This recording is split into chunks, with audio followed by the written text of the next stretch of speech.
Roma Catering.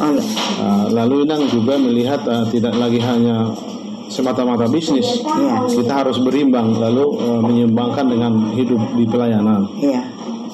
Apa yang memotivasi Inang kemudian membagi waktu, padahal bisnis ini perlu Inang juga hadir gitu, lalu tetap memberi waktu untuk melayani di gereja aktif gitu? Ya memang saya dari muda memang aktif sebagai sekolah minggu, naposo. Setelah berumah tangga ya masuk Korina.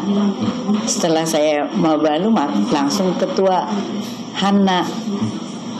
Ya itu jadi ya mau tidak mau sebagai koordinator. Sekarang kan nggak ada lagi ketua. Ada peraturan dan dari kantor pusat. Ketua itu tidak lagi bergelar ketua. Saya hanya mengkoordinator Ina Hana, maksudnya Ina Punguan yang janda. Kenapa Inang tertarik, misalnya ini kan teman-teman berarti yang sudah tidak punya suami. Ini kan sosial istilahnya, dan waktu harus diberi. Apa yang terbetik Inang sebagai perempuan yang notabene bisnismen juga, entrepreneur, masih memberi ruang itu? Oh ya, saya kan memang bekerja diberkati Tuhan ya. Kita jadi kerja buat Tuhan juga iya, buat kehidupan juga iya. Jadi ya harus sama-sama lama. Kita itu harus lebih dulu minta kekuatan sama Tuhan. Kita sudah diberi kesehatan, rezeki. Ya kalau memang Tuhan sudah mengambil suami kita, ya supaya saya dikuatkan untuk membesarkan anak-anakku. Berapa tahun lalu abang tua di Bandung? 6 tahun. 6 tahun lalu. Lalu praktis Inang sebagai single fighter, sebagai orang tua, ibu dan bapak memberi nasihat untuk anak-anak semua? Ya, bukan saya yang memberi nasihat. Memang suami saya begitu akhir-akhir sudah mau dipanggil Tuhan, dia berpesan supaya bendera yang sudah ku naikkan ini kalian harus pertahankan, karena kalau memulai itu bisa saja ya kami dari nasi bungkus langsung ke lapo, langsung pesan-pesan ke rumah, arisan, apa seminar. Nah, dulu kan memang nggak ada catering, ya baru kami pesan untuk di gedung hanya saksang saja. Belum ada seperti sekarang catering, nggak ada itu, hanya saksang saja. Lama-lama ya sudah maju, ya kami mendaftarlah ke RPH. Karena memang makanan kita ini kan di kalangan organisasi bisnis makanan. Ya termasuk yang bagaimana lah aku bilang, dikatakan haram lah kalau orang sini bilang. Jadi kami uruslah izin usaha supaya tidak ada gangguan. Kami urus ke rumah potong RPH, kami daftar supaya kami ini dulu kalau bawa babi dari Kapuk sana di jalan di stop polisi, kalau apa itu makanan haram. Jadi kami urus ke RPH supaya kami ada surat legalnya. Iya.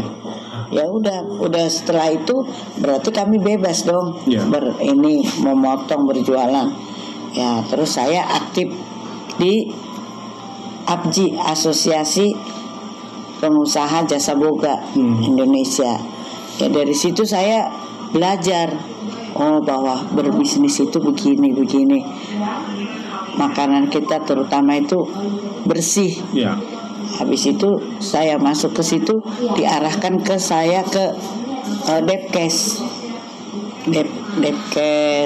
yang di Wali Kota, Departemen Kesehatan, supaya kita menjamah makanan itu dengan higienis, bersih ya. Bersih. Inang, kalau kita melihat bisnis lapo, banyak orang memulai sudah puluhan tahun tapi tidak beranjak tetap di lingkungan itu. Lalu Inang yang step by step maju bisnisnya, apa yang membuat semangat belajar itu? Apa memang ada teman-teman di lingkungan Inang yang memberi nasihat harus begini, harus mendaftar ke dinas kesehatan, mendaftar ke organisasi tata boga gitu? Oh enggak, ya saya berpikiran, oh iya ya, supaya kita berjalan dengan mulus, tidak ada gangguan. Ya emang kita harus punya identitas yang Ya, secara yang ini juga solid. lengkap. Iya. Jadi aku urus dulu semua, baru aku memulai dengan catering, karena orang kan sudah permintaan sudah mulai banyak. Ya. Nanti kalau tiba-tiba permintaan banyak, aku nggak bisa motong, nggak bisa bawa, nggak bisa ini. Artinya rasa aroma catering itu Inang harus terus pantau, Oh ya? iya, coba Amang tadi lihat kan aku taste dulu. Taste-nya itu aku baru ku berangkatkan. Jadi tidak semata-mata misalnya karena sudah bisnis modern, Oh nggak bisa. kita berikan ke profesional, enggak? Tidak bisa. Terus Inang pantau. Terus. Ya. Lalu kembali ke pertanyaan semula Inang, soal pelayanan.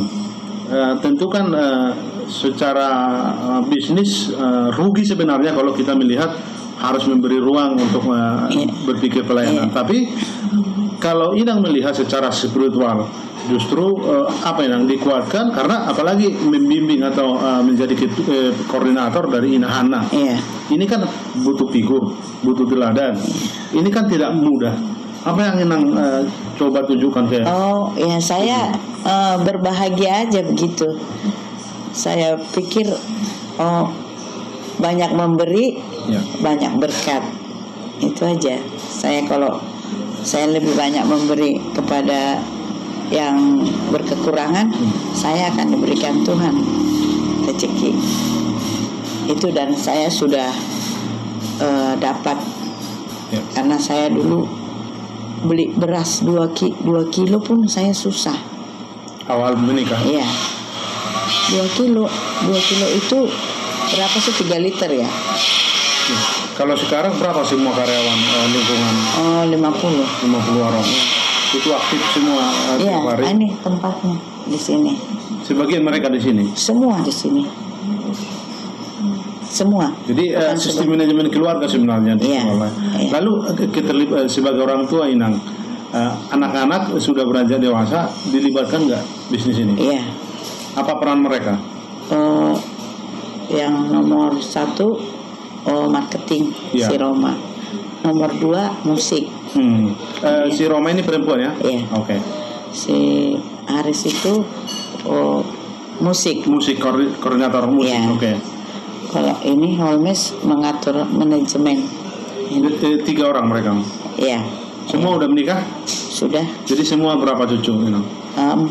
Oh kalau 3 lagi belum. Oh. Ini yang saya kasih tugas. Oh. Kebetulan yang anakku nomor 4 ya perempuan, dia bagian kesehatan, jadi dia aktif di rumah sakit. Oh. Dia hanya periksa anak-anak sekali-sekali aja. Jadi 4 anak ini sudah mentas semua ya, udah mandiri. Oke. Pesan terakhir dan pertanyaan saya sebagai perempuan yang aktif di bisnis lalu menyeimbangkan hidup dengan pelayanan, apa yang terbetik Inang? Karena memang hidup ini tidak semata-mata harta. Iya. Tapi bagaimana kita bermakna untuk orang lain? Apa Iya. yang bisa Inang pesankan? Oh, saya ya cukup, bagaimana aku bilang, cukup berbahagia dan saya sudah menerima berkat Tuhan. Ya. Berkatnya yang sudah luar biasa. Tuhan itu kan bisa menjadikan yang tidak ada menjadi ada. Ya. Yang tidak bisa kukerjakan menjadi bisa. Yang aku yang tidak mampu, aku bisa dimampukan. Itu semata-mata karena kita percaya pernyataan Tuhan ya. Iya, karena saya tidak ada. Coba bayangkan aja catering ke Bandung. Di sini ada 5, di Bandung ada. Kok bukan aku? hanya ini? Ya, tapi Tuhan itu baik. Saya selalu Tuhan tolong berkati anak-anakku yang mau bawa catering, berkati dan jamah. Sampai saat ini belum ada yang komplain. Jadi anakmu ini dianggap anak ya, artinya keluarga benar-benar. Sudah keluarga memang. Karena mereka di sini. Iya, selain orang Batak yang menerima catering dari Inang, ada nggak misalnya publik umum? Oh ada. Seminar-seminar umum? Ada. Karena itu tadi legalitasnya jelas. Iya, bahwa semua memang, saya ada. Ya. Kita kalau menyajikan yang halal, memang halal. Gitu. Memang karyawannya yang memegang itu semua orang Muslim. Orang Batak hanya yang megang ikan mas saja. Ya, ya. Yang lain semua Muslim. Oke, Nang, terima kasih waktunya ini. Oke, terima kasih.